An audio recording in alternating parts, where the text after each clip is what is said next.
Hello, lovely people. My name is Rover Tank, and I've never done YouTube content before. This is my first time, so I hope you like it. Also, since nobody here has subscribed to me yet at the time of recording, if you do enjoy what you see here, please subscribe. I'm trying to push out some new content because I honestly enjoy it. So, yeah. Well, I'm here to talk about a weapon Skyblock that I've seen much used during my playthrough, although pretty much none anymore because I have the Hyperion. But the weapon I'm going to talk about today is actually the Midas Staff, surprisingly enough. Is this weapon slept on, or is it really not worth any hype? Well, if we examine the stats here, we can see that it doesn't have very impressive melee stats, actually really bad ones, for the price of this weapon, basically. But the ability that matters is the Molten Wave. It goes up to, well, the damage it's there, which is obviously a complete lie for the time being.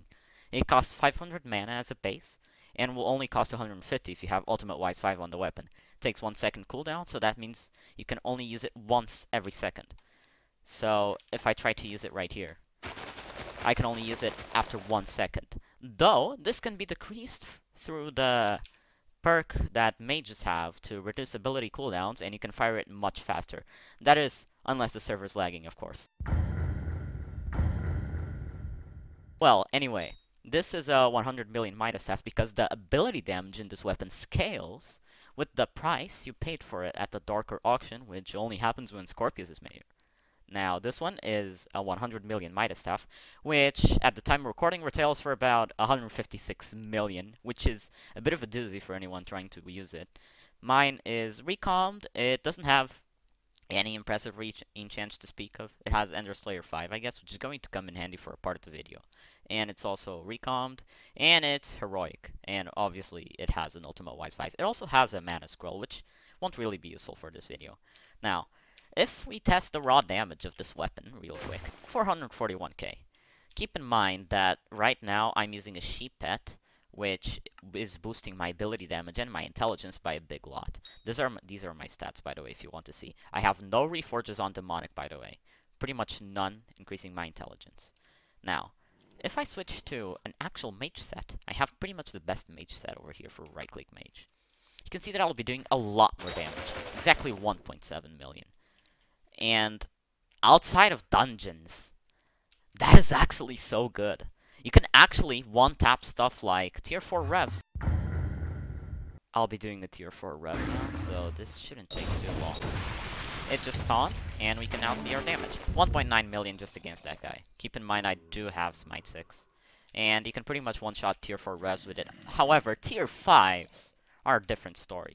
Those you will not be able to one-shot because they don't take ability damage, like at all, which kinda sucks. Anyway, now I will try Spider Slayer.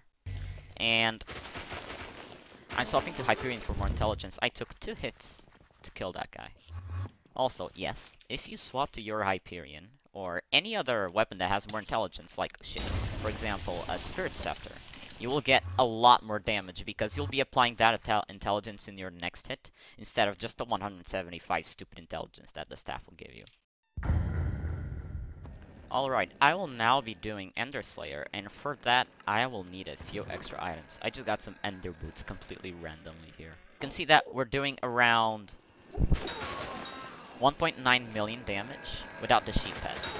If I do use the sheep pet, though, we're doing exactly 2.2 million.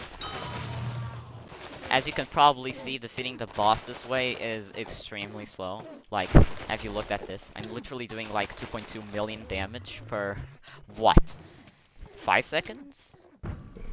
You also miss very often, and keep in mind you're wasting 250 freaking mana every time you use this ability. It is not super viable, because, I mean, you saw the Final Destination buff, right? That shit is now completely OP. Now, there's probably no reason to use this setup over just full Final Destination and Giant Sword. This is going to take eternity.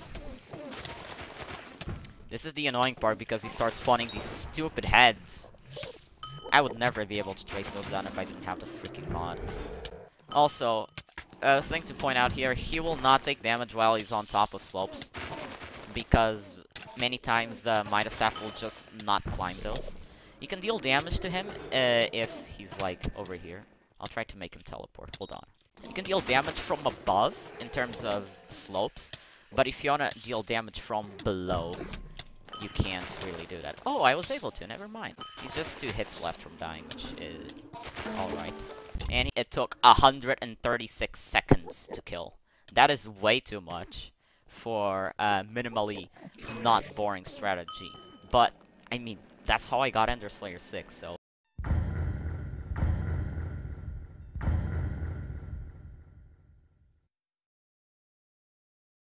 If I clear a room with the Midas Staff, though, oh, this is the perfect one. Withermancers might take more time to kill with weapons like Scepters or anything, so Midas Staff is pretty useful against them. Though, as you can see, it's just so much slower. I'm dealing the same damage I was doing with Hyperion, but just like 1,000,000 more. I would strongly advise you to get something like a Spirit Scepter for a clear, because you can clear out these small enemies with the Scepter anyway, so... Oh shit, it's waterboard. Thank god I don't have to do this one because it's not an actual real run. I'm always the bitch that skips waterboard, by the way. Don't kick me out of waterboard. Another mini-boss right here. And I killed it in 3 hits as well. Wow, we're really consistent in terms of hits, huh? Well, it's time to enter the boss now and see how it does. Well, in terms of overall strategy for the boss, I'd say that if you're a Spoon Mage, the best thing you have to do right when you get to the boss is just start waking these dudes up. Wake them all up, get onto a ledge, and then just start spooning away. If you have a weapon with higher intelligence like a Spirit Scepter, swap to it, remember, because it will deal a lot more damage.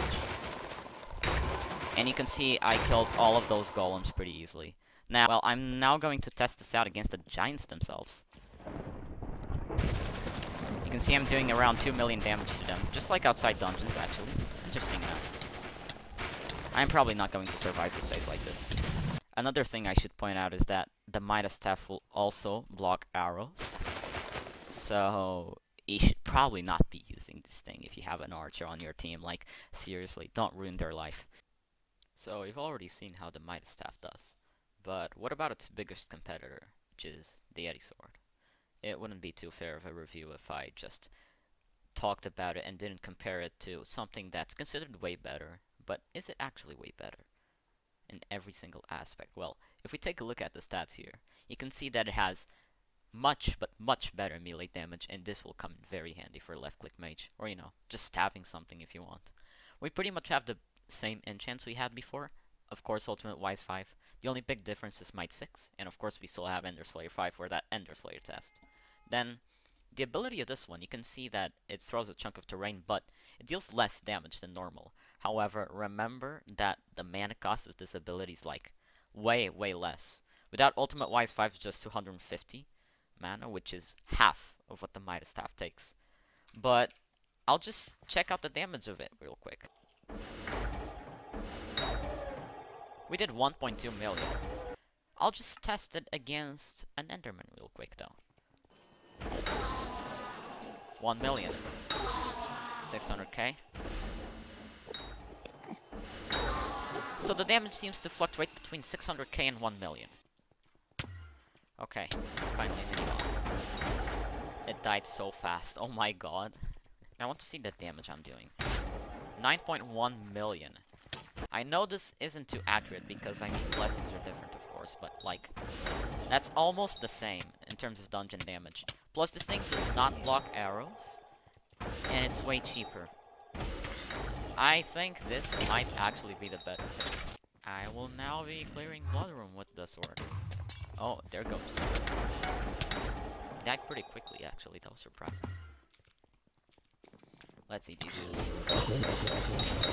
They also die pretty quickly. I'll be going in the boss now. I'll be taking out the golems exactly the same way as I did with the Midas Staff and see how much damage I'm gonna be doing to them. I will now test it out. We're doing about 4.9 million per hit. That is way more than the Midas Staff did to these guys. Not gonna go well. Yes, the Yeti Sword will not be too good for this. But it's better than the Midas Staff in that sense, because you can just kill everything around you. Also, another thing I'd like to point out, this thing will be able to make a small AoE damage around you if you just aim down. Basically, what you do with a Hyperion, but slower and less damage. However, if you are outside dungeons, this thing will actually deal more damage than a Hyperion. It will deal about half the damage of a Midas Staff. So I'd say the Midas Staff is still the better pick in terms of Ender Slayer and just Slayers in general. But when it comes to dungeons, the Yeti Sword really is better.